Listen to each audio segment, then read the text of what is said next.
வணக்கம்.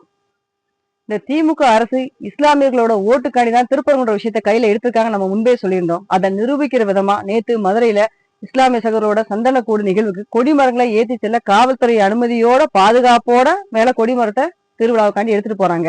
இதுக்கு 144 தடை உத்தரவு இல்லையா? இந்த கொடிமரத்தை எடுத்து செல்றவங்க எத்தனை பேர்னாலும் போகலாமா? நாம நீதிமன்ற உத்தரவு வந்தும் நம்மளுக்கு 4 பேரை தீப ஏத்த அனுமதிக்காத இந்த திமுக அரசு அவங்கள கொடிமரம் எடுத்து செல்ல 4க்கும் மேற்பட்ட எண்ணிக்கை உள்ள நபர்கள் அனுப்புறாங்களே, இது எந்த விதத்துல நியாயம்? இது எல்லாமே இஸ்லாமிய சகோதரர்களோட ஓட்டை வாங்கணுன்றதுக்காண்டியான நாடகம் தான் இது. ஆனா இஸ்லாமிய சகோதரர் மேல உங்களுக்கு அக்கறை இருக்கா அப்படின்னு பார்த்தா கண்டிப்பா எங்களுக்கு கிடையாது. இவங்களுக்கு அக்கறைலாம் கிடையாது. இவங்க ஓட்டு வாங்கணும், அதுக்காண்டி இதை பிரித்தாளும் சூழ்ச்சி இந்த மாதிரி கொள்கைகளை இவங்க கடைபிடிக்கிறாங்க. நாம இந்து மக்களாகிய நம்ம இப்படி இந்த நிகழ்வுலாம் நம்ம கண் முன்னாலே நடந்துகிட்டு இருக்கு. இதெல்லாம் பார்த்தும் நம்ம திமுக தான் ஓட்டு போடுவோம்னு நினைச்சு அந்த கடவுளால கூட நம்ம காப்பாற்ற முடியாம போயிடும்.